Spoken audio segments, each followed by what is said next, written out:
Good morning and welcome to the August meeting of the Human Services Advocacy Network, presented by the Center for Community Solutions in partnership with Cuyahoga Community College. My name is William Tarter. I'm a policy fellow at the Center for Community Solutions. It's my honor to welcome you to a very special convening to discuss the 2024-2025 Cuyahoga County budget.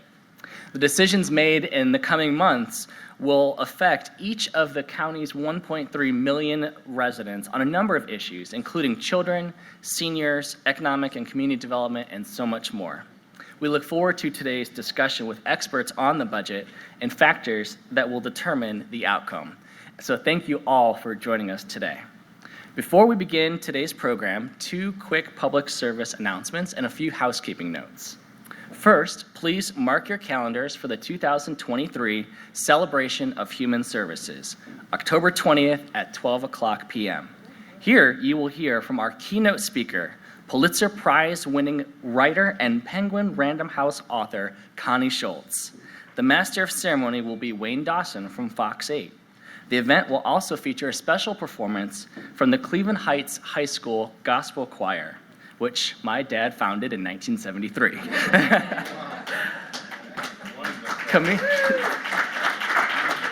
I'll make sure he's there. Community Solutions will also announce the winners of our 3 annual awards: the Annisfield Wolf Memorial Award, the Most Treasured Volunteer Awards, and the Community Solutions Award for Public Service in honor of John Bagala.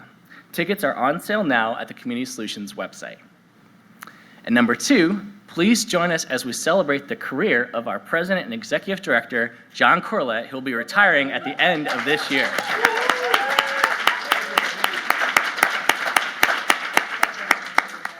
Help launch his legacy contribution to the work at Community Solutions by supporting the John Corlett Rapid Response Fund. The kickoff event will be on Thursday, November 30th at 5 o'clock p.m. at Gordon Green. Tickets are on sale now and details are on the Community Solutions website. Our HSAN agenda today, this is the event about the event on the 30th. Our HSAN agenda today, we'll first hear remarks from the president of Cuyahoga Community College, Dr. Michael Baston. Then we will hear from John Corlett. We'll also hear from County Executive Chris Ronayne, and also from Yvonne Conwell, who will speak on behalf of Cuyahoga County Council. Followed by a brief presentation about the county budget process, and then we'll begin our panel.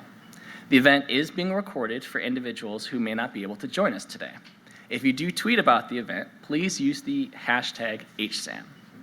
All right, with that, let's turn over to the president of Cuyahoga Community College, Dr. Michael Baston.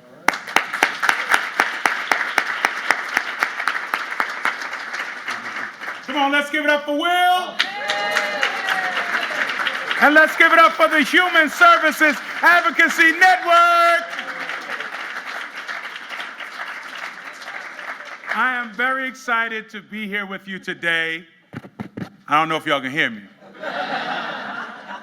I'm very excited to have you here today at the community's college, the county's college, the place where great futures begin.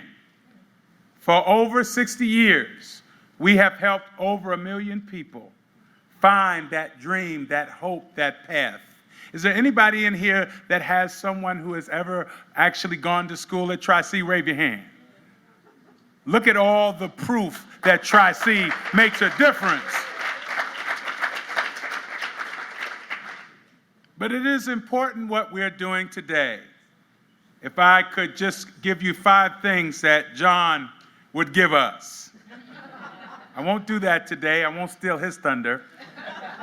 But I do celebrate his great work and his great legacy, and the work that all of you do each and every day to help the citizens of this great county.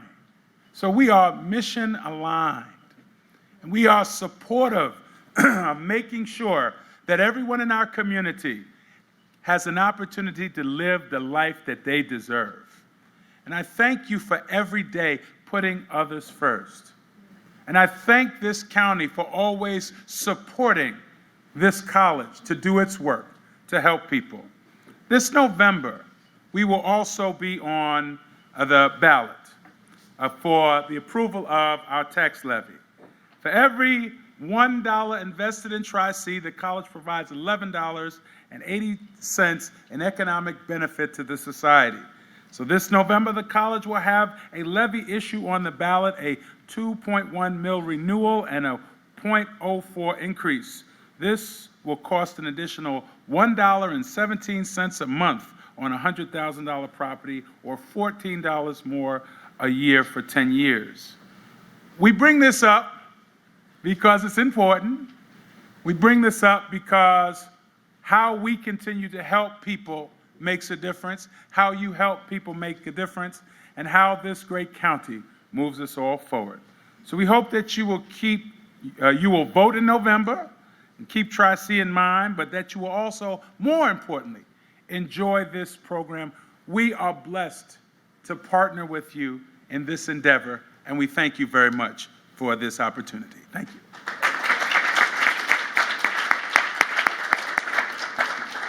Thank you, Dr. Bastion. It's now my honor to introduce the President and Executive Director of Community Solutions, John Corlett. Mental note, never follow President Bastion when speaking or whatever. But thank you, Will, for getting us organized today and pulling this event together. This is our first time back in person doing this, and it's really nice to see everybody.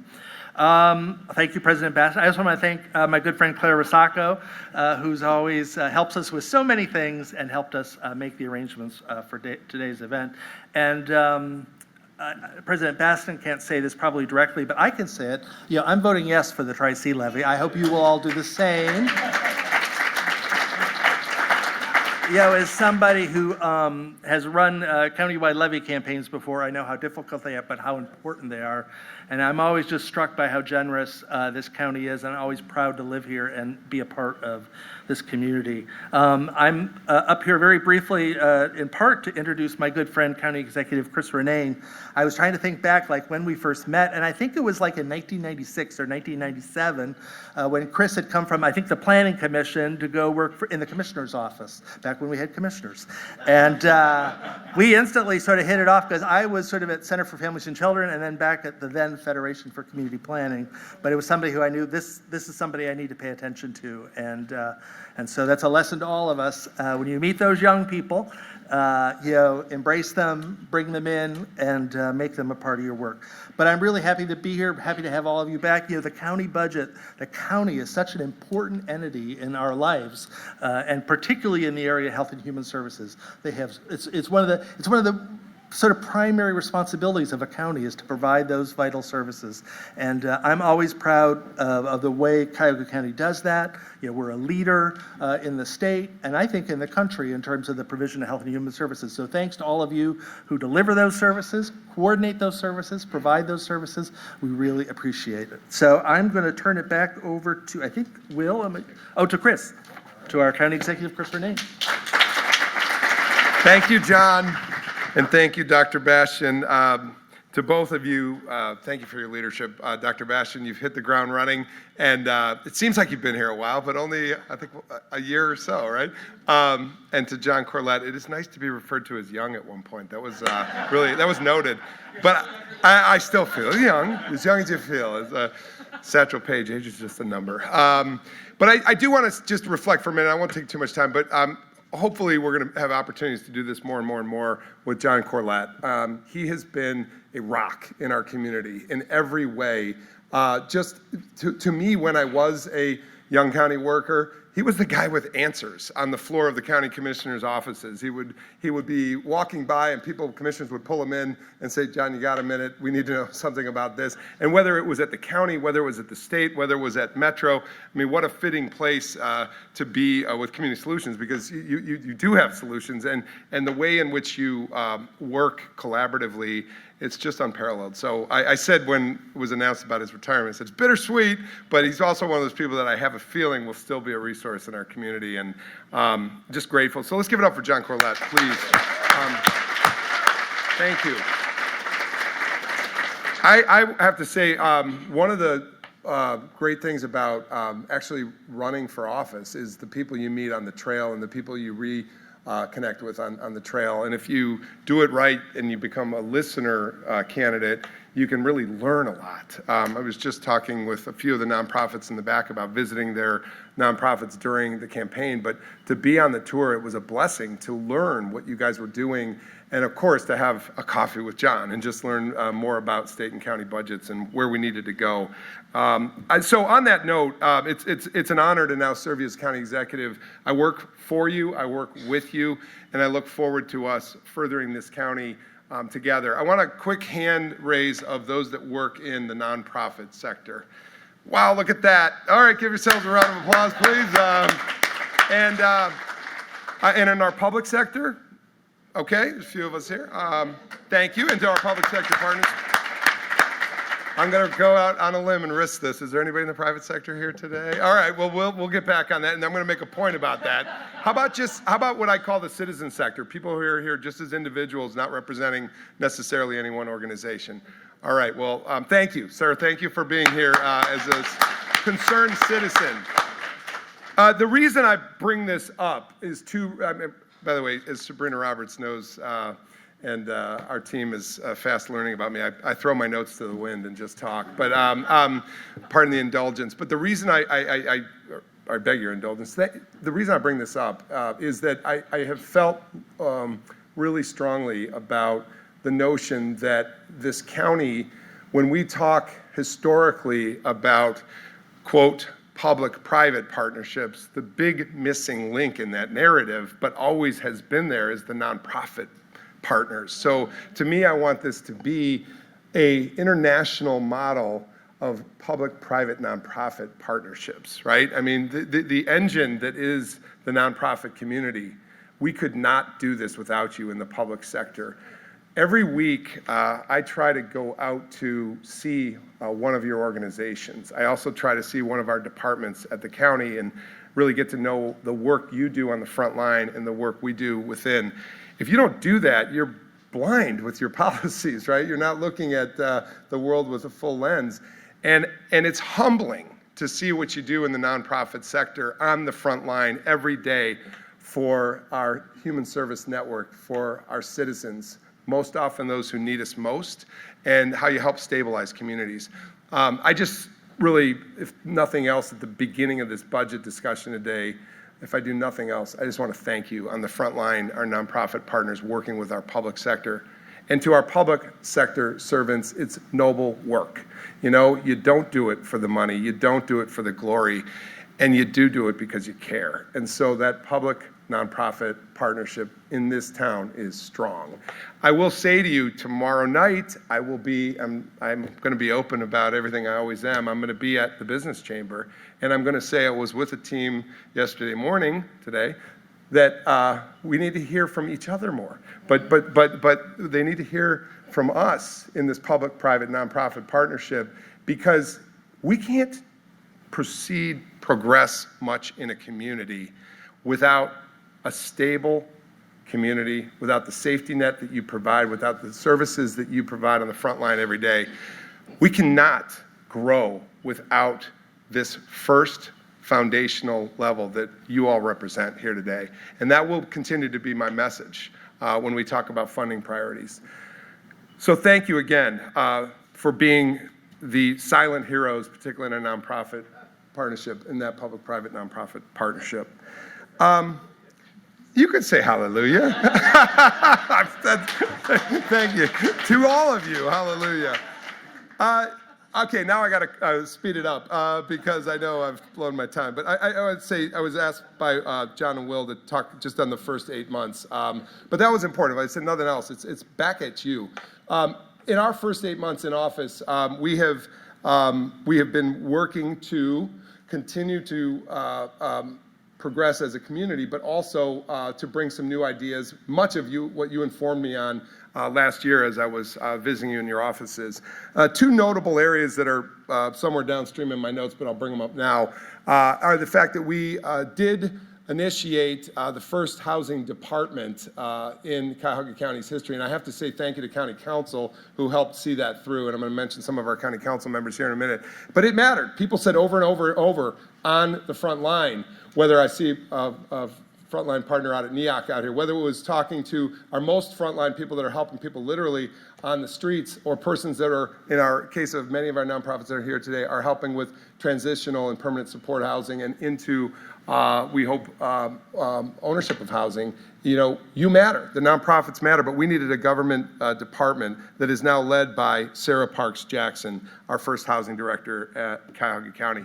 Other thing, just a notable that, again, with thanks to our team at the county and our county council, we were able to bring together a transportation division that was important. We had not really had a focus on transportation and mobility. We had focused more on the public works, the roads, bridges, sewers. That's all extremely still important, especially as infrastructure ages.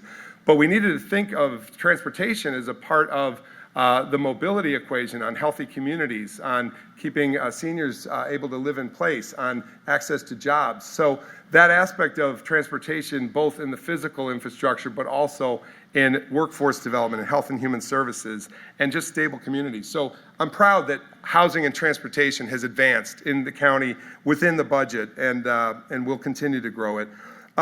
So, as we lay out the 24-25 budget, we have an opportunity, I think, to think big on solutions for today and tomorrow.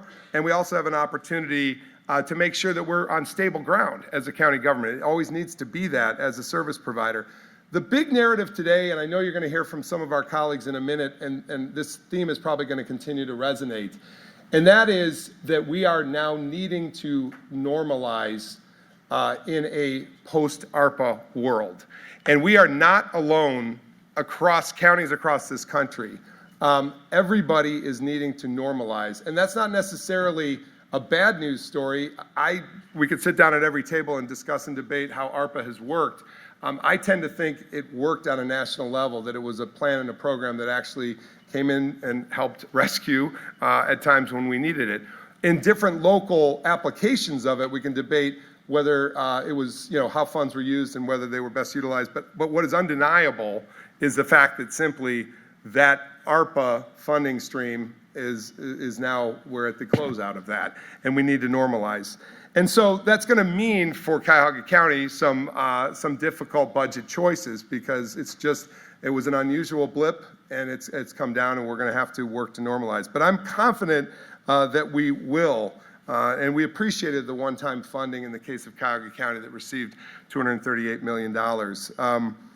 But the priority now will be to stabilize and to continue to serve and to bring civic ideas together through you that we maybe change the way we do business. I will say to you, and off script again, I've met with a few people, civic entrepreneurs, nonprofit leaders, activists, who have already changed my approach to the submittal of our budget to County Council, just on matters of justice, on matters of health and human services, on children and family, and how we could pivot within the budget line items.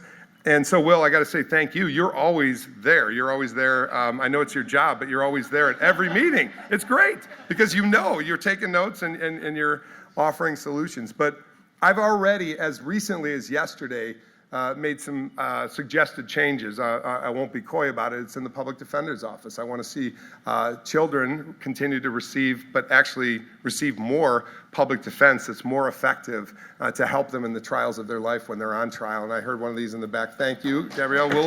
We'll run with it. And I'm obviously going to, in deference to County Council, present to them. But there was a pivot because somebody came to me and said, this matters. Well, on to what some of our other priorities are. There are so many, but I'm just going to reference a few. We'll continue to work on what we're calling a central services campus. And I want to be very specific about this. I have said always that when I came into county executive's role, I did not and do not revel in the idea of building a brick and mortar structure for a jail. I just don't. Having said that, what I'm trying to do is do something better than the low common denominator of what might be a consent decree or something of that nature. But let me say this. This is why I talk about a central campus. I want a central campus of services no matter. That people can be diverted, that people can re-enter, that families can seek guidance, that there are vocational services nearby, and that we do better than we have done over the last 50 years in Cuyahoga County. So you will hear that come out in both budget and in a lot of our narrative, and it's very difficult. And I, most importantly, need to work upstream with you on matters of justice so we minimize downstream population in the jails. I just want to continue to say that is the, not just concomitant work, it is the most important work, is upstream. So let's work together on that. And we may have different disagreements about how we enter that conversation, and I respect every divergent point of view and listen to every divergent point of view. And we'll continue to try to get to a practice where in the end, there are less and less persons in the custody of the county every year. I want to say to you that we've had a child care crisis, and you all know this, especially those on the front line, particularly in social services having to relate to child care. We will see that we will continue to double down on hiring. We may have to pay more. We know that this is, everybody in the world is dealing with hiring shortages, particularly in this country. But we will be trying to continue to create the best opportunities for kids and kids to come home in their community. I want to say also that on the matter of child wellness, we will be looking at some campus service provisions that are truly a destination for kids who are in need of us right now that have no options. So you will see that that campus begin to become formulated in our budget, but you will also begin to see a desire that is a short-term stay and that kids are finding a way and a path back into their own communities first and foremost, or a community that can care for them as a divergence to that if we need that. I will say to you that on the basic needs of our residents, to keep our residents safe in affordable housing, as I said earlier, to keep them mobile, we have pivoted in the department realignment that I hope is building departments that respond to today's needs of residents. And you will hear more from that from our speakers today, who I have to thank. I think we are very lucky, one, to have a team in Katie Gallagher, our operations officer, and Walter P., our budget director. He's got a great Cleveland name, so we just shorten it to P. Walter, thank you. To Dale Miller, the chair of our County Council Finance Committee, Yvonne Conwell, the chair of our Cuyahoga County Council's Health and Human Services Committee. They are just a fantastic team where council and the exec's office need to continue to work together. But I think Yvonne keeps me, my conscience sort of clear and focused on health and human services. And Dale is not afraid to make a decision that may be unpopular in terms of spending, but he's got a rationale for how he does it, and he'll concurrently make a decision where, on occasion, he'll cut because he's got a rationale for it. We are partners. I appreciate you guys on the county council, and I think in trusting in HHS and our finance chair, we have great competent leadership there. So Cuyahoga County, I think, with this partnership in this room, and I know I rattled off a lot of complex subjects in a short period of time, but I do believe that this frontline network in this nonprofit public-private partnership really, really can create a best place in terms of livability, in terms of opportunity, in terms of justice. And I ran on the basic premise of health, the idea of our people healthy, our communities healthy, both in terms of what's in the ground and how their finances look. Is our justice system itself healthy? And is our government itself healthy? Are we a communicative, open, transparent, data-informed government? You help us every day on all those fronts. So from the very youngest to those at the end of life, that entire spectrum of helping people, you're the front line, and I full circle salute you for the partnership that we have with you. Thank you very much.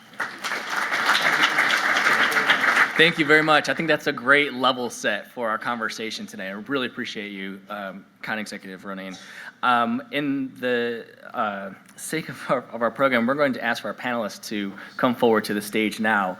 And what we're going to do is to move to this portion of the program where we provide a very, very, very brief overview, go ahead, panelists, of the Cuyahoga County budget process. So for those of you who this may be your first county budget process, or those of you who have been around for a while, this is how it works.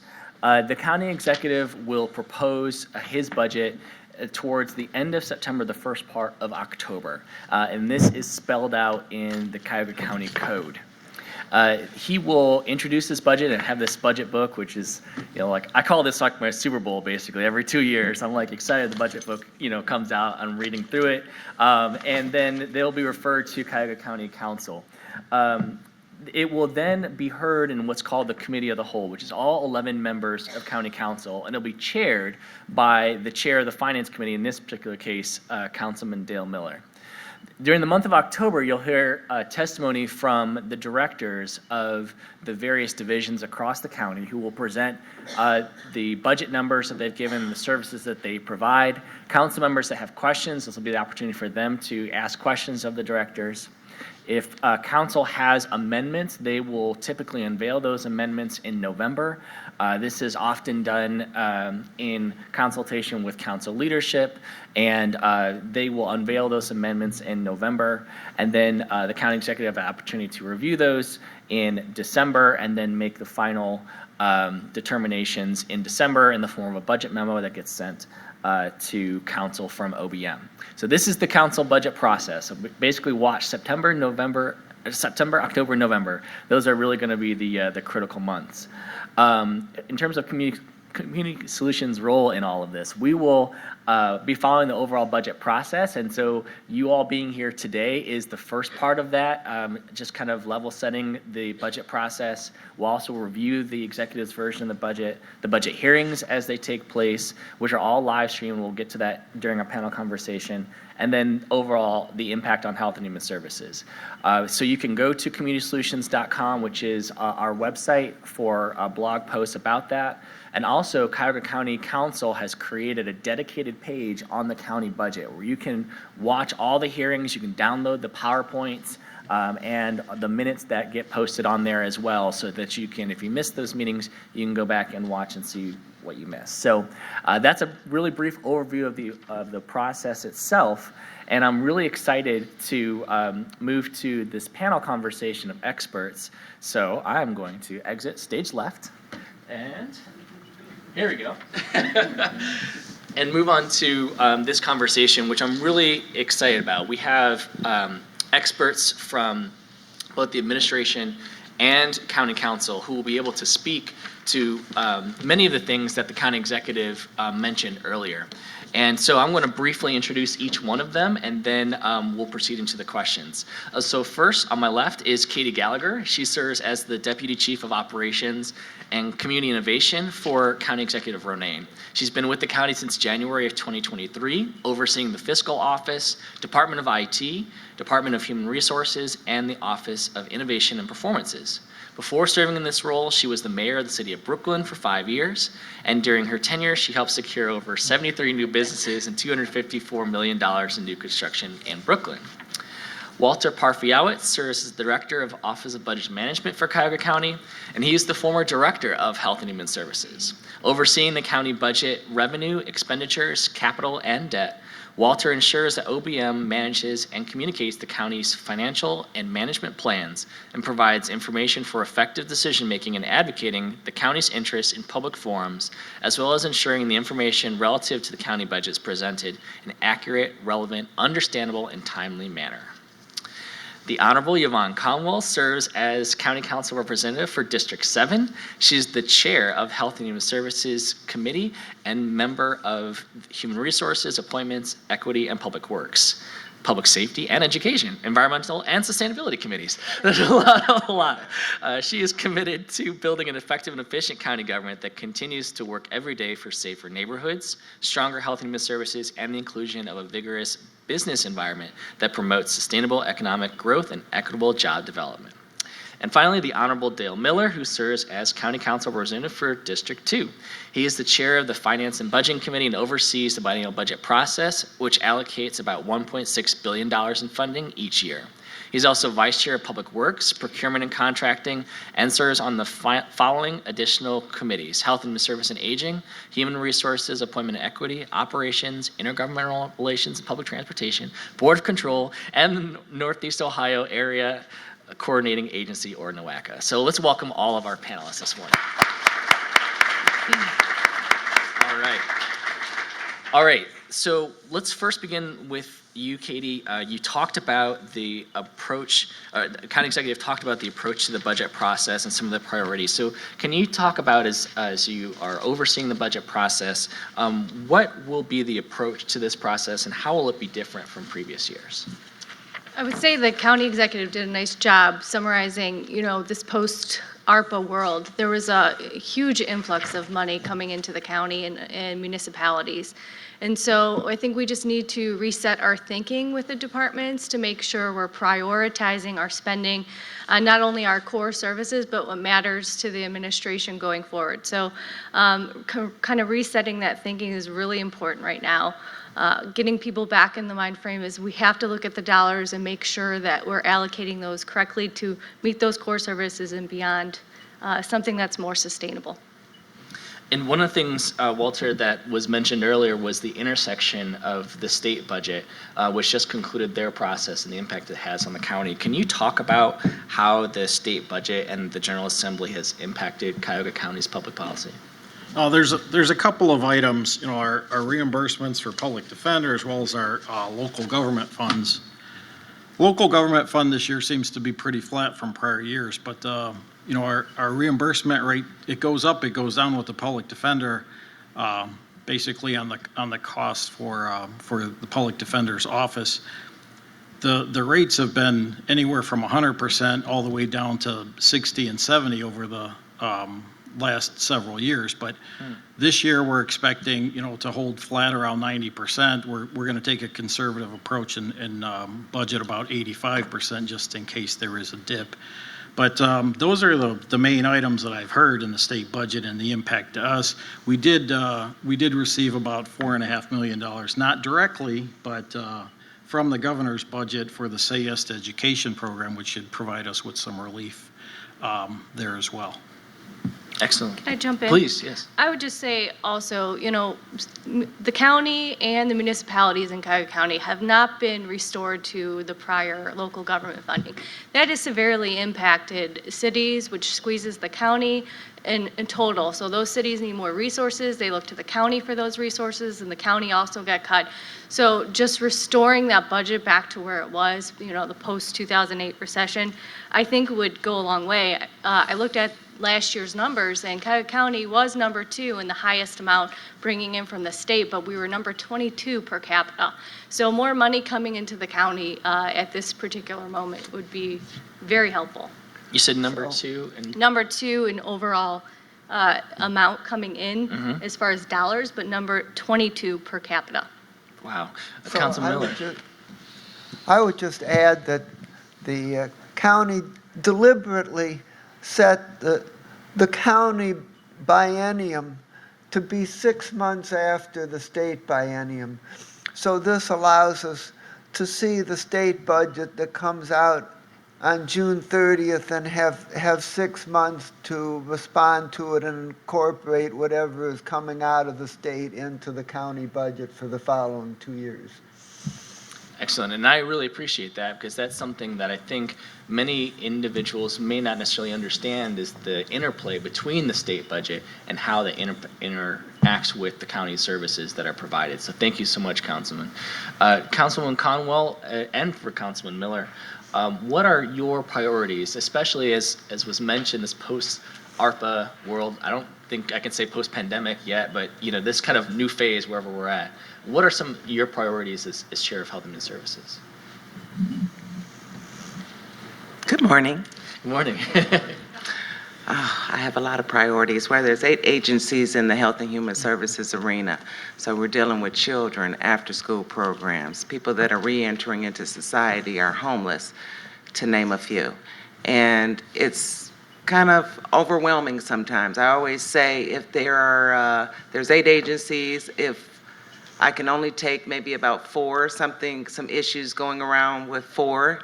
If it's all 8, I won't be a happy person. So I've seemed to be able to manage if there's issues going around in 4 of the agencies at one time. So I work heavily with Councilman Miller as well as Walter over here. So what I look at, I take a full-prong approach. So it's around budget time. I start a few months earlier. I started a few more months earlier than I usually do to sit down with each of the directors, meet with them, find out, because they do the day-to-day work, right?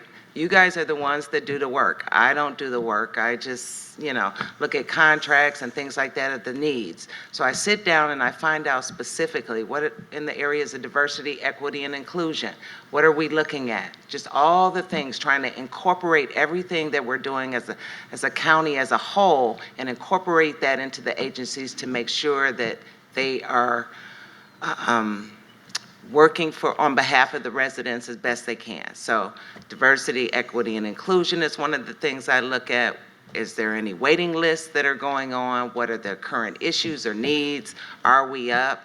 Of course, what Chris mentioned this morning, that Department of Children and Family Services is off the chain. So that's one of the issues that I think we have the homeless kind of settled a little bit, but this is going to be more money for us. We also know we're coming off of post-pandemic. Can we really, these are questions we have to face every day. Can we really dig into the pockets of the average everyday citizen again? Because we know the needs, which affects your jobs that you do every day and the job that we do.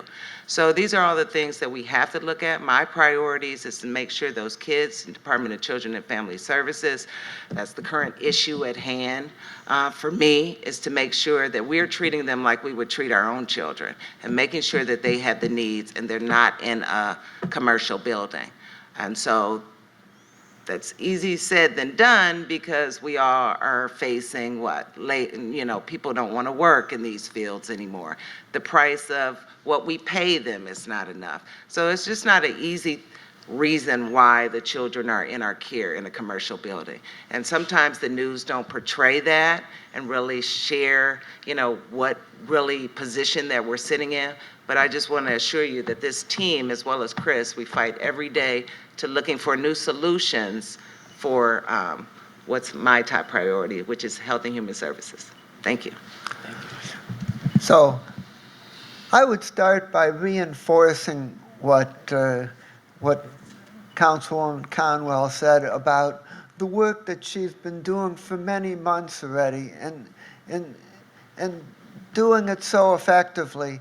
And it just points out that a whole lot goes on in the budget process before it's formally introduced in October. And our aim is to resolve as many issues as possible as part of the executive's introduction, so that when it comes to council, the problems that we have to resolve are relatively small. The first priority that I would point out is that we need to understand the very close relationship between the human services system and the criminal justice system. A very large percentage of the people who are in jail have mental health problems, addiction problems, or human services problems of one kind or another. And we need desperately to move toward treating more of these people through treatment programs outside of their being incarcerated. And the steering committee working on the new jail pointed out that each additional cell that we build is going to cost $1.3 million for construction and operation over the life of the project.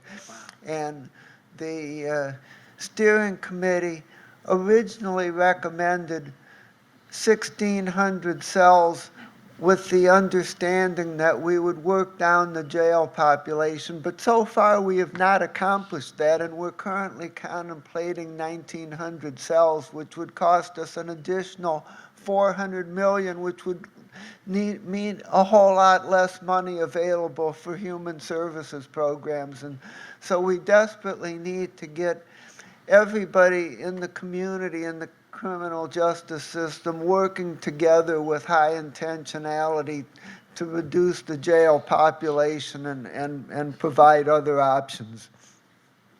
The second priority I would mention is that we understand the close relationship between the operating budget and the capital needs. We have 4 huge capital items being considered in the relatively near future. We have the jail, we have the court system, we have the waterfront, and possibly the football stadium. And if we borrow money to finance capital, well then we have to pay the debt service out of operating resources, and it reduces what we could do in operations. So they're very closely connected, and we have to develop a comprehensive plan that meets both our capital needs and our operating needs. And I would just quickly mention 2 other things. One is the whole problem about the hard-to-place children and the children staying at the J. Edna Hunter building. Finding workable solutions to that is a very high priority for me. And also, as the council's representative to NOACA, I've been working very closely on their development of a 5-county climate action plan, and I believe that we as a county have to do our part to help us reduce climate emissions and also to become more resilient and deal with the kind of problems that we saw with just the flooding last week. So those are some of my priorities. It is so helpful. Thank you, Councilman Miller. And there's a lot that I feel we can delve into more. One of the things that I heard was that we have a lot of existing needs, but that there's also going to be needs in terms of environmental justice and new things that the administration would want to lay out. And I was wondering, Chief Gallagher, if you could touch on how the administration will balance the funding of existing programs with also the funding needs of new things and new innovations that the county would like to explore. Sure. A couple of the things that we're looking at are where can we achieve operational efficiency. Right now we have a study going with Ernst & Young that we should have the results soon. What we're looking at is our current vacancy rate and how many of those vacancies are necessary to budget for in the future. And, one of the comments was, well, staff shortages. The Great Resignation, as far as I'm concerned, is pretty much over. Our numbers are going up, and our classes are, I was just talking to the Director of Human Services, David Merriman, this morning. At one point during the time, they'd have classes of 25 people, and only half would show up. His last class, they only had 2 people not show up. So we're seeing this trend kind of change. And so our staffing levels are going up, and we are able to retain people for longer. But with that, we still have a large number of vacancies when you go back and look at like a 10-year cycle. And so how many of those vacancies do we need? So that study will accomplish that. Second thing it's going to be looking at are the spans and layers. So that's like supervisor ratio to, line worker. And do we have too many? In cases, when you look at the org charts, in some cases you have 1 supervisor to 1 line worker. Does that make sense operationally? And where can we save stuff long term? Now that's not to say that we would let go of people if the results look in favor, but how do we work towards what our organizational structures look like, and how how they've changed over time and to make sure that we're the most efficient possible and taking advantage of resources like technology. We have a new ERP system. As we add in these modules, it's making it easier for people, for the workers. So where can we find savings in that over time? The fiscal team is a great team to work with. We have our business services manager meeting monthly to kind of go over our current codified ordinances and where we can kind of restructure to make things a little bit easier. But also they're looking at their departments and saying, you know, does this make sense here? We're very siloed across the departments, and so it's causing training issues, consistency issues, paying bills. And so making sure that we're looking at those in a more unified front and going forward. Also, I've seen since I've started, you know, a great deal of silos. And one of the things with the county executive putting a housing department, we're talking about housing shortages in our county, but also other counties. And so how do we collectively talk about that together? And so with Sarah Parks Jackson taking the lead, we also are talking this with homeless services and making sure they're in a room together, reentry services, veteran services, that they are collectively working together and their plan is strategic and they're rowing in the same direction because we're using those same resources and we want to make sure that they go to the length. So really kind of creating those operational efficiencies. And then the last thing I would say is I think that the county has underfunded capital, and now we're sort of having to make up for that. The jail, whether, you know, there's a new jail or we just clean up what we have, it's still going to take a significant amount of resources. So ODRC sets the number of jail cells that are required for the county at the minimum. And so I understand Councilman Miller's request, but we sort of have to follow the ODRC requirements. But even then, keeping the jail as it is, we're only putting $6.8 million in our capital account for our buildings. We own over 20 buildings and over 20 leases. That is not enough. And so looking at our budget going forward and how do we put more resources in our capital so we're not over-investing in just the rehabilitation and paying more for those services that, you know, we have not been, or those capital we have not been taking care of. You mentioned the EY study. What's the time frame of that? So we started it early June and it should be wrapped up by mid-September. By mid-September, okay.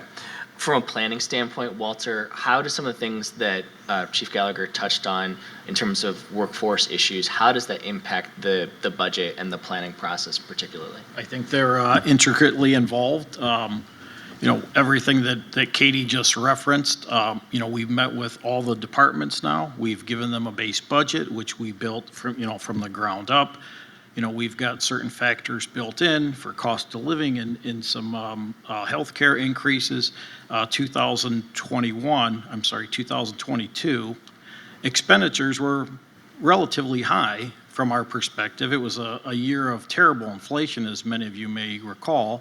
So we chose to carry that amount forward. And, you know, I think what Katie's talking about in the way of efficiencies, when we meet with the departments, we're always looking for, you know, eliminating waste, unnecessary spending. We're looking for these efficiencies. We've budgeted for quite a few more staff than we have in the past.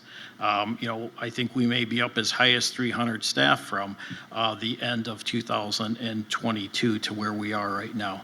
I mean, we're going through these processes individually with the departments, and we're looking for the directors and their fiscal staff to help us through the process to identify funds that may be able to be reallocated for different purposes.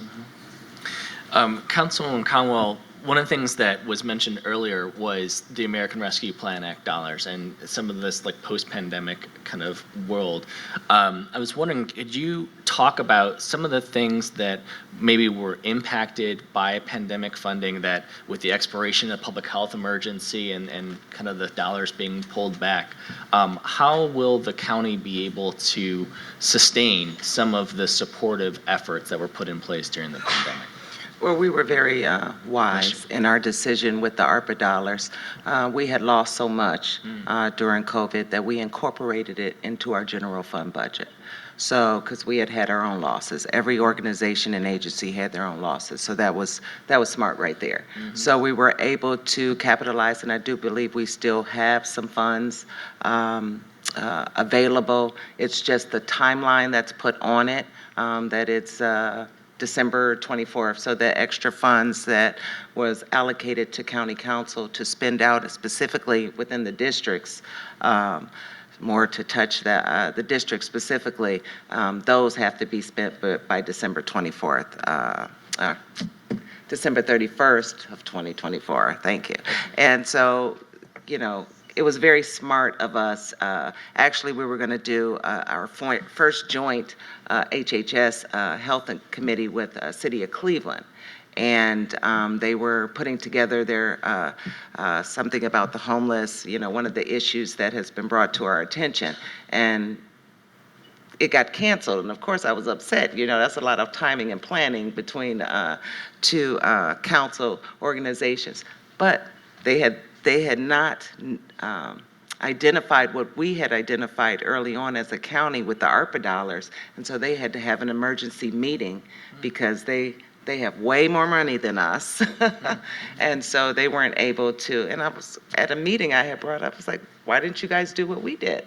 So they took notice to that, and to expedite spending those dollars, since there is a deadline, I had suggested that they do something similar that we had did, because they had losses as well as we had.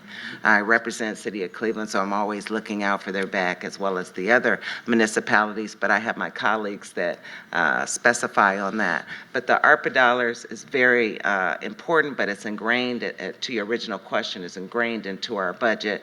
So I think we're on a pretty good note of how we're spending it. We have plenty of issues, plenty of propositions of people that we need housing. There's so much that Chris has mentioned that we need, that Katie has mentioned. That's all I hear. The housing point is not only important in terms of there's not enough housing that for variable incomes. Our partners out here that deal with residents that need to come out of their centers. There's a cog in the wheel, so to speak, because they can't turn over, because they can't find housing out in the community. So this housing thing is one of our top priorities that we need to focus on as a county. So I would just add that the county spent the vast majority of the $241 million that we received directly on one-time expenditures and a lot of capital items. And so we did not create large sustainability problems. However, some of the other programs that were separately and categorically funded, like housing assistance, rental assistance, utility assistance, and COVID prevention funding, these kind of things, that money is running out, and it's leaving needs exposed that we don't have the resources to cover. So I think that's where the big ARPA adjustments are gonna be taking place. One of the things that I heard, and for many individuals who are here, a lot of things we talk about, housing, transportation, I think the waterfront came up. These are long-term conversations, and I think when we talk about budgets, they're 2-year, budgets for the most part. So I'm wondering, Katie, maybe you can touch on this. How does the administration and council, please, on this as well, how do you balance the planning processes of these long-term projects into the budget planning process, into this 2-year window? Sure. First and foremost, we have to pay for core services. That is our responsibility as a county. But beyond that, where there's money left over, say the waterfront authority, we first start to look at where can we find money elsewhere that is not from the county coffers. Can we get this funded by grants? Could it be a federal earmark? or can we reinvent some other different course of action to pay for a foundation? And if that's not successful, we look to, is there, ARPA money remaining, casino dollars that come in that are dedicated for specific purposes, our ED fund. And if that's not possible. ED fund is economic development. Economic development, I'm okay. sorry. No, that's okay. I just want to make sure. Yeah. Acronyms. Yep, sorry. We got this. So, and then, we're left with what's available in the general fund. At this point, there's not a lot of room in the general fund for these type of projects. And so it comes down to, is there an availability of that funding as we looked at our quarterly reports throughout the years? And this is typically how things have been done, like one-time funding, different projects. And at this point, that's where we're at. And so that's really the balance. If our core services are done, what is that bucket elsewhere? We are trying desperately to look at other places. I'll give you an example. One thing we keep talking about, housing and taking care of our communities. How do we leverage our own money to help pay for some of these needs? Like we just went out for our banking RFP. We know banks have CRA requirements. And so how do we leverage all the money that is sitting in our treasury account to do something that they're going to do otherwise, but sort of direct that money into our community in ways that we see would be making positive. So taking the things that we have available to us and turning it around and making something of that. I appreciate you touching on that, because that's something that I think is so important when we talk about these federal dollars and like Community Reinvestment Act dollars and stuff like that, and the impact that they have on the community. I think that's really important to know that those are alongside the county budget conversation. So I appreciate that. I would like to point out that in addition to the 2-year operating budget, the biennial budget process also includes the update of a 5-year capital plan. And so this helps us with that integration of the capital side and the operating side. And also we have a financial advisor who helps us look at the long-term debt and funding outlook and help us with this long-range planning. I would also like to expand a little bit on what Ms. Gallagher said about the role of the ODRC from the state on the jail size. She is correct that they are heavily involved. However, they do not direct us as to what the jail size is going to be. Rather, what they do is they have to approve an application that we make. And so if we're able to make a proposal and we're able to defend that proposal based on the success that we're having on jail population and to justify that the size that we're proposing, we're going to be able to manage the population within that size, then they are going to approve it. And so that's what we have to achieve if possible. ODRC is the Ohio Department of Rehabilitation and Corrections. Right. Okay. And one of the things, Walter, to that point that Councilman Miller just made, I think, is the importance of accessibility to the budget and to the financial planning conversations that Councilman Miller and Chief Gallagher have touched on already. Could you talk about the role that OBM plays in helping to provide accessibility to that information? Sure.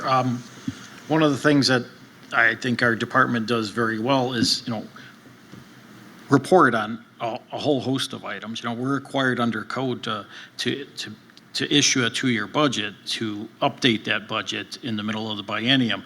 Quarterly reporting as far as what our results are and what our projections are each year.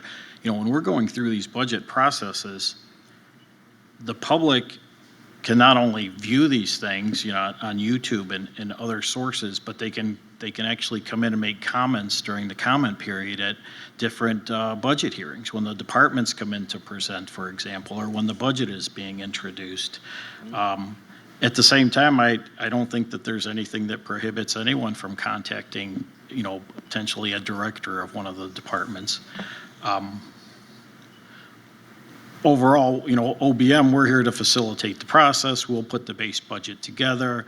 Like I said, we'll meet with all the departments, we'll take their input for anything that may be missing or omitted. But at the same time, as Katie mentioned, we're looking to fund some additional items, that Chris, our county executive, has in mind. And as we go through these processes, the budget gets further and further refined before it's proposed to council each two-year increment.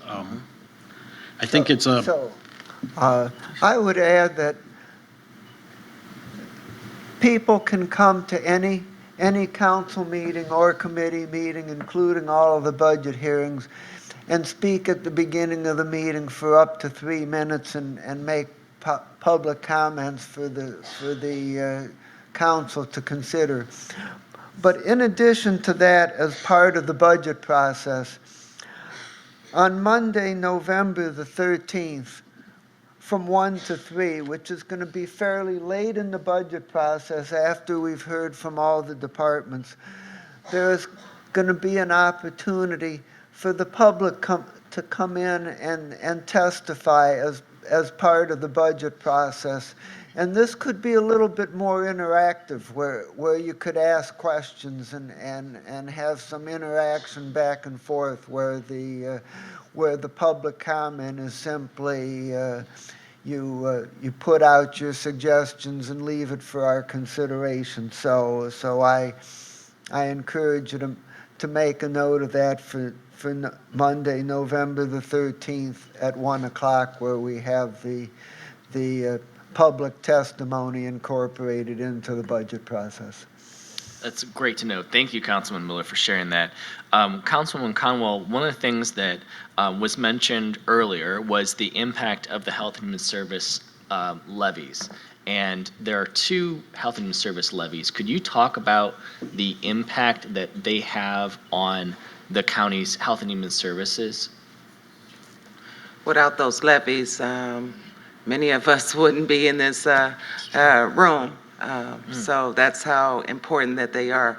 The Health and Human Service levies dates back to 1976 for the county, and so I don't know specifically how the funding or how they split, and we ended up getting 2 over that time span, but we now have 2. One is the larger. They're not that far off from each other now. The last one, we went to the electorate and we said that we were doing an increase for 8 years and we weren't going to do anything for 8 years. And so we're not at that 8-year mark. So given we did that in hindsight way before we knew we were going to have a pandemic or could look into the future, and seeing all that has transpired since then. So, but I can only speak for me, are dedicated to staying what we agreed back 7 or so years ago to the electorate, that we would not increase that one. I believe Councilman Miller could help me with this. The second one would be, if we did put on a levy, would be next year. So there is going to have to be something on the ballot next year, because one of the levies expires at the end of 2024. So the only question is whether we put the one levy on the ballot for a simple renewal, or whether it would be a replacement, which is where you don't change the rate, but you update it to current property values, which is a form of an increase, or the third option where you actually increase the millage. And my belief is the same as my colleagues, that 4 years ago, when we put the last levy on the ballot and the voters generously approved a pretty significant increase, we said that we would go for 8 years on that rate. So I'm very much desirous of doing that. And if we're going to put the levy on the ballot at the time of the spring primary, which would be on March 19th, well, we're going to have to put that on the ballot prior to the December 20th filing deadline. meaning that it would have to be introduced into council sometime in October, because there's two separate resolutions that I believe have to be passed consecutively rather than contemporaneously, which means that if we're going in the spring, that the levy is going to have to be considered by the council at the same time as the budget process. I think that is critical to know that we are going to be making a decision for the next 8 years simultaneously as having conversations on the next 2 years and what we do with this budget. So I appreciate both of you calling that out. I have so many other questions, but time won't permit. So what I would like to do is just give each one of you a minute for a closing thought before we go into Q&A. If there's maybe anything that we've not had a chance to touch on or anything that you want to expand on, we'll start with Council Miller, kind of work our way down here. I would just close that by saying that Health and Human Services has been and remains at the core of what the county does, and it's our essential mission to create programs that enhance the quality of life and the success of our people, and for me, success is not measured by what the gross domestic product is, but it's rather if you're enabling more people to succeed, if people who are succeeding that haven't succeeded before, well then you're making progress, and so I think it's just very important that we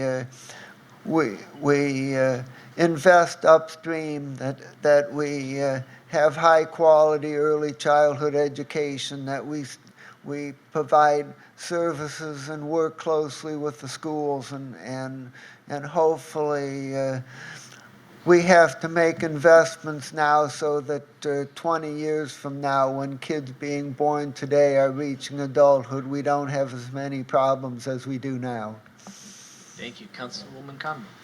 Health and Human Services is my passion, as many of you may or may not know. The county needs to continue to work together. We have a new team that is on board. That's the Chris Ronayne and his employees, and so we have to really develop a new working relationship, different vision of which way they go. We've been the stable ones, the county council here, to look at all of these issues that compound us on various biennial budget years. I mean, we foreclosures, we just seem to go through them. But we've been a very great team, and we've always been able to work with the current administration in what are our core values, which is HHS. That's what a county's job is to do, and to make sure that we balance that with what the needs of our employees need. Because if you don't keep your employees happy, you're not a happy camper. And then there's you, right? We need to focus on how do we strengthen those relationships with our community partners, making sure that we're hearing your needs and really trying to work together because you're doing the work, right? We all have a partnership, and we need to really, that's why I listen to the directors. And I do have meetings out in the community with many of you to understand where you're at. You're on the service end, and how do we incorporate that? And we got to have it in the vision in the beginning. We can't just do what we need to do and then come out and filter and see with you. It needs to be a cohesiveness, and that's what I try to do. That's why I started to work early on this budget process, to really hear and get during this tough, tumultuous time that we're changing and we're trying to make our government right-sided and whole again. So that's what we're doing internally with our budgets as well. We're right-sizing them. As someone wise told me, we're not cutting, we're right-sizing. And so we want to take a look at if Department of Senior and Adult Services, have not utilized some of their funding for the previous year, then how do we use that in another realm in HHS. So we're really trying to be efficient. So my priority is to make sure that we get over this budget and we right-size it up and we don't have too many any things that we're unhappy about, that we can still do some of these initiatives that the administration has put forth to us. Walter. Yeah, I'll just follow along.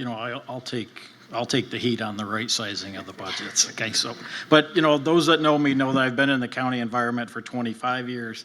I've been in HHS for about 22 of those 25 years. So regardless of what's proposed for the levy in March, I'd just encourage everyone to vote for the levy. It's passionate to me. I've been there for so long. It's just near and dear to my heart. Secondarily, all the information we put together as far as the budgets go, whether it's general fund, whether it's the Health and Human Services levy budgets, or it's any of our special revenue funds, all of our data is out on the fiscal officer. It's Mike Chambers is our fiscal officer on the fiscal officer website under the Office of Budget Management. Feel free to go to the website, look for any information that you need, and if there's something that you can't find or having trouble finding, just contact me directly. My name, email address, everything is published on the website. Thank you, Walter. Last word before we go to Q&A. Well, thank you. I just want to thank all of you guys for coming out. I think this is the biggest crowd I've ever seen to talk about a budget. So that is amazing. And the fact that you are so interested in it, I appreciate that. I also want to thank some of the employees. I know Chris gives a shout out to our employees all the time, but we have an amazing fiscal team at OBM. Walter, his deputy director, Shantae, they do an amazing job with the budget. They do the heavy lifting here. I'm just coming in here with some fresh eyes, making some suggestions and talking about really operational efficiencies and where we could look at just to be better. But I want to give them a shout out to them because they do the heavy lifting. And I would just finish to say that I'd echo something Chris said. I think we just need to work collaboratively. I think if we're going to have dollars in this county go farther, we just need to make sure we're working together and making sure those services, that those dollars are going the farthest that they can to take care of the residents in this county. Thank you. Thank you. First, let's give a round of applause for our panelists. I think, to your point, Chief Gallagher, I think the crowd size, demonstrates what's at stake. There's so many issues that we've touched on today, and I really appreciate you all taking the time out, and also for everyone joining us. Now we're going to move to the audience Q&A. I'm going to riff a little bit off the City Club style and ask that your question be in the form of a question. We have Julie and Brandy who will be staffing our mics. So if you have a question, please raise your hand and they will come to you. May we have the first question, please? Well, I'll make a statement. Yes, please. That's what we do. Go ahead, Supersede Chris. anybody. We'll get to First question I asked John Corlett is, are we going to have video of the Q&A? I was supposed to leave at 10, but I was fascinated. I have to go to an 11:30, but I want to hear the questions vis-a-vis the video submittal. So John promised me they're videoed and you'll get them to us. Absolutely. I just wanted to double down on Katie's point. Thank you for the turnout today and for your ongoing advocacy. And we look forward to not just this year, but many years ahead of working with you to budget to the needs of this community. But I do want to see the Q&A Absolutely. in video too. Thank you, everybody. We'll make sure. Thank you, Chris. Okay. Please, Gail. Oh, okay. My question is, where do the, I'm not sure I'm using the right word, the quasi county agencies like the Adams Board and Metro Health, how do they fit into this process? Great. And because we are recording, I'm going to repeat each question for recording purposes. So the question was, where do the quasi-government agencies such as Metro and the Adams Board fit into these budget planning conversations? Well, currently, the Adams Board and the Metro both receive subsidies from the Health and Human Services levy.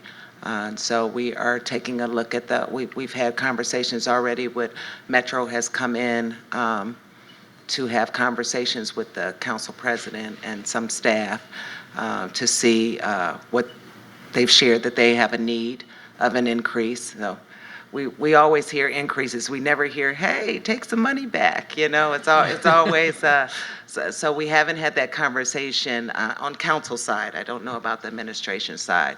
And we have not had the conversation with the Adams Board yet in terms of their subsidy. So they are inclusive, to answer your question, in conversations to see what their needs are. It's our county hospital, of course, and it's drug and alcohol and mental health is very heavily interwoven into what the county does as a basis. So they are included in conversations. Just to give some numbers, and Walter can correct me if I'm wrong, but the amount Metro Health is receiving is just around $32 million. It used to be $40 million until we backed their bonds. And then Adams Board is just over $40 million. 43. 43, there you go. Great. All right, we'll go Kareem, and then we'll come here. Well, hello, everyone. Good morning. My name's Kareem Hinton.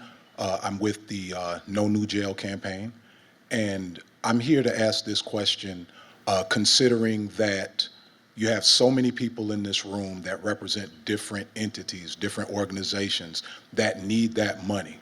I wonder if the members of the county administration, county council, would reconsider their stance on building a new county jail that's going to cause a lot of problems for the folks that are in there, that might find themselves in there, because the current jail is located near a transportation hub and it's so very close to the services that they need.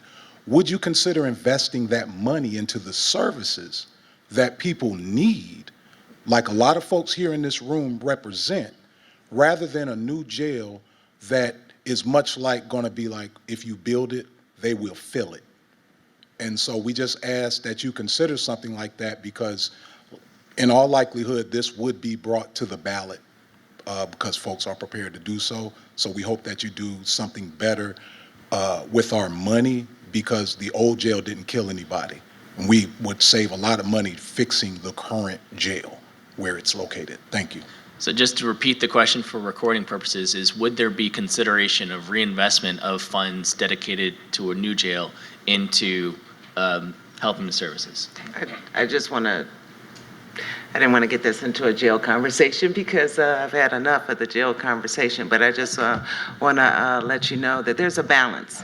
To be fair to the administration and to the council, there has to be a balance. We have to look at work for lakefront development. We have to look at keeping our residents safe in a productive jail, or a clean, safe environment. We have to look at climate control. We have to look at what's happening in Department of Children and Family Services. So when we don't have the luxury to look at things in a silo. And so we have to look at a global picture of how everything and how we're going to fund everything. And so that's kind of was my mission to get started earlier, speaking to the 8 directors, is so because I knew that we had a new administration coming in and what their focus and initiatives was. I knew Councilman Miller has to look at in terms of the fiscal budget on our overall. So I wanted to do my part, right? I wanted to make sure that I sat down and I really delved into my piece of the puzzle, so that information could be readily looked at as in a global perspective. So, I'm not gonna get onto, which side I'm on, but I do know, I look at both sides, whatever my opinion is, I have to look at the other side, and it has to be a balance. And I do know that all of council believes, and the administration, the one topic that we agree on is that there needs to be a new jail. So I'll just say that. So, I spoke earlier this morning about reducing the jail population as being one of my highest priorities, and that we have to find ways to treat people that have mental health, addiction, and other health and human services problems other than through jail, and we have to do that. But the fact remains that that we are part of a statewide criminal justice system, and people are going to continue to be arrested, and there's going to continue to be trials, and there's going to continue to be people that have to be incarcerated, and we have not yet solved the problem about how to release everybody into the community pending their trials, although I do believe we have way more people in jail pending trial than should be. And so I think that that while we work on these problems, it's our responsibility to house these people and to do so as humanely as possible. And so yes, I do believe that we need to build a new jail. The current jail is outmoded. Even if we try to renovate the existing facility, it would cost almost as much, and it wouldn't be as serviceable.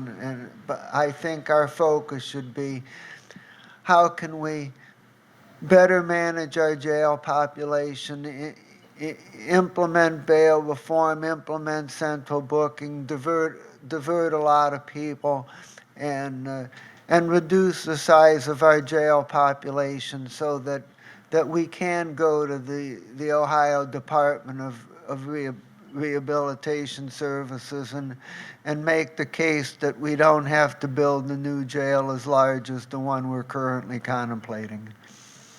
Chief, did you want to say something? Yeah, I would just add that this is why I talked about capital and deferred maintenance. At the very minimum, we're going to have to invest in our current facility. Even looking at 5-year capital, we're projected to spend a minimum of $8 million on the Justice Center next year, even up to $16 million, 43 after that, 35 after that, and about $80 million.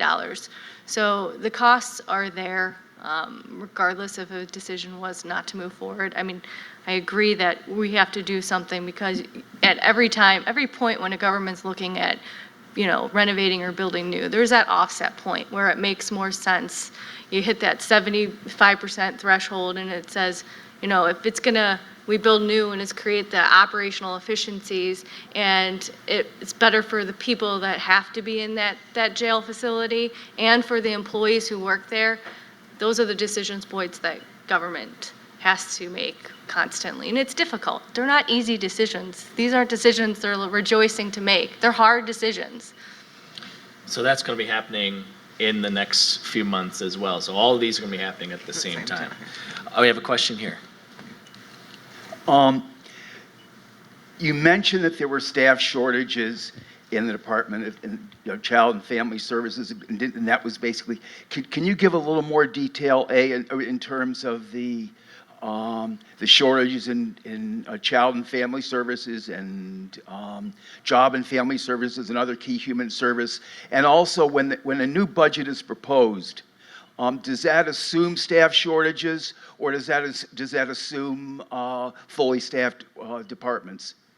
So the question is do you assume staff shortages when you're building out the budget, and can you elaborate a little bit on the shortages that are in place?